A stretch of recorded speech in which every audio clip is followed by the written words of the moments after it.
Thanks, Kelly. Well, I've been in this communications business for the United Nations for a long time, and I remember when social media burst onto the scene, we communicators were really excited because we were used to working only through journalists, getting a little diluted what came out, but then we could communicate with people directly at scale.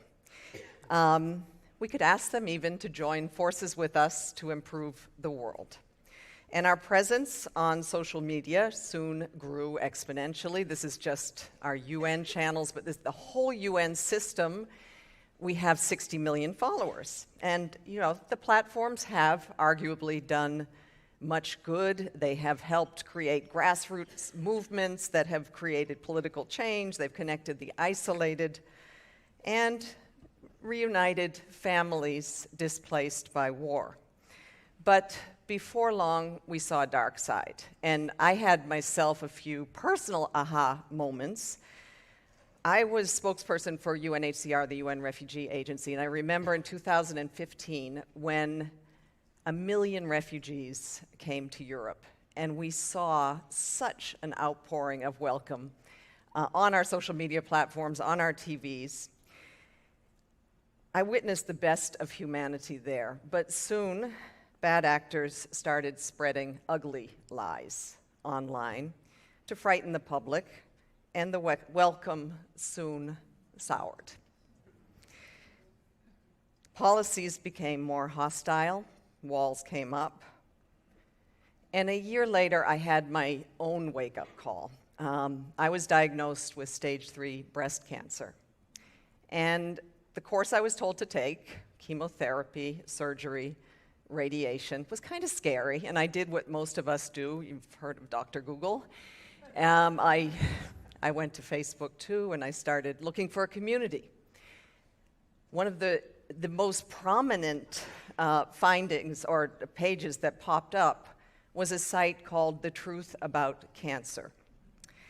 And The Truth About Cancer gave the following advice: don't treat your cancer with chemotherapy. There are natural remedies instead. If I had taken their advice, I would not be standing here with you today. And the reason I raised this is because that same group is still going strong on Facebook and Twitter and other platforms with the truth about vaccines.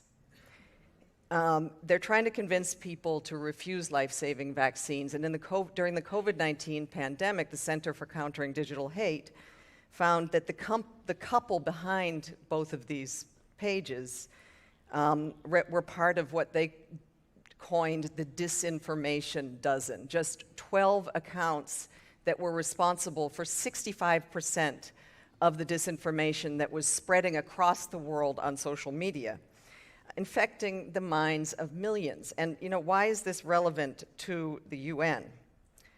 Well, when we finally got the vaccines to other parts of the world, and in Africa in particular, which had a publics that were very vaccine positive, we were finding people refusing to take them. They had been so infected by these conspiracies that they weren't only refusing the COVID-19 vaccines, but also childhood vaccines as well. We're also seeing that in conflicts, social media is being weaponized to provoke the worst in human nature. A free tool used by genocidal governments to say it's okay to murder and to rape and to drive out fellow citizens. I met many victims, and I'm thinking of the Rohingya refugee population in Bangladesh. Women whose babies were torn from their arms and thrown into fires. UN colleagues doing a study later found that Facebook played a significant role in perpetrating that violence. And since then, we've seen social media platforms deployed in many wars to dehumanize the enemy, but also to increase the density of the fog and the fog around atrocities and war crimes. And this is happening against a wider backdrop of online hate. We're seeing huge spikes in anti-Semitism in racism and in other hate speech, normalizing this hate speech. And even the UN is under attack. False allegations spread online are targeting UN peacekeepers. This is from a recent survey which found that 75% of peacekeepers are saying their own safety and security is being threatened by disinformation, as if they didn't have enough challenge to face. And it's also hampering their own operating environment, according to them.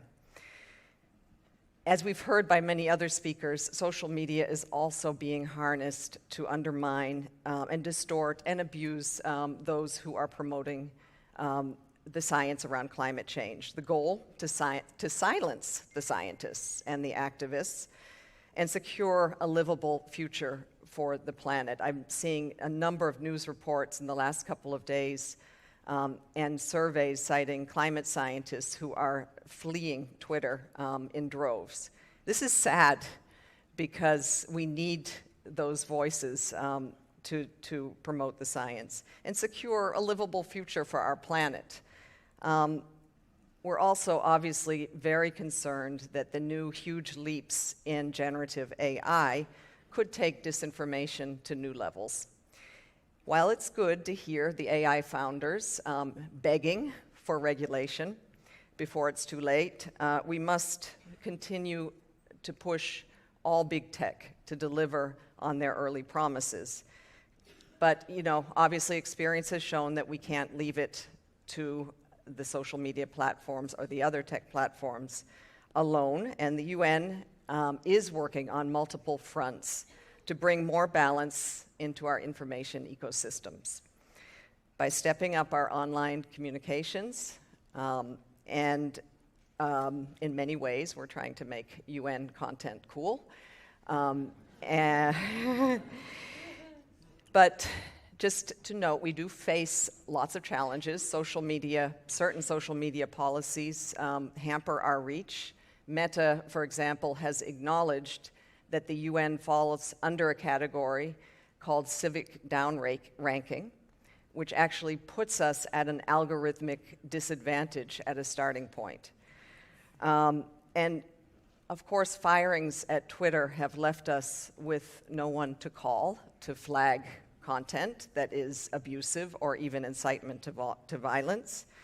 We're now seeing that almost anyone can promote disinformation for the price of a blue tick.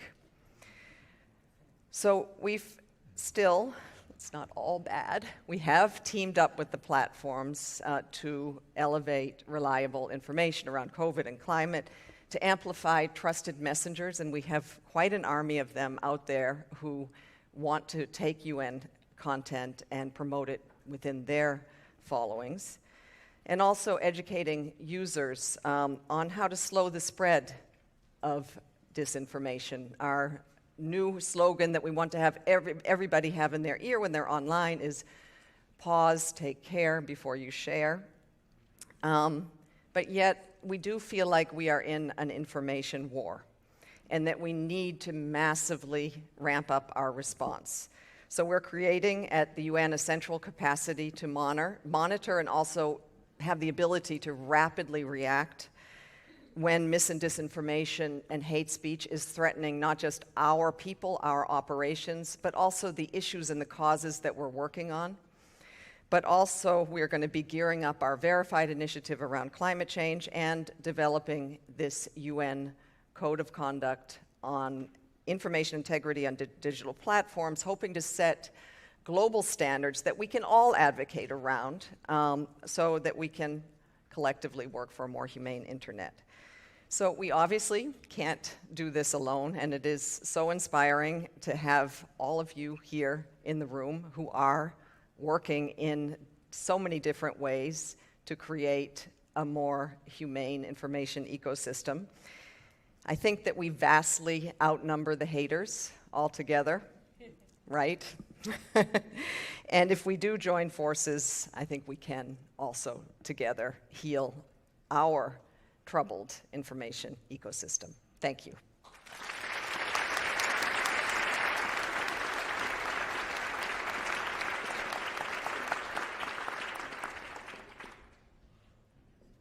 Thank you, Melissa.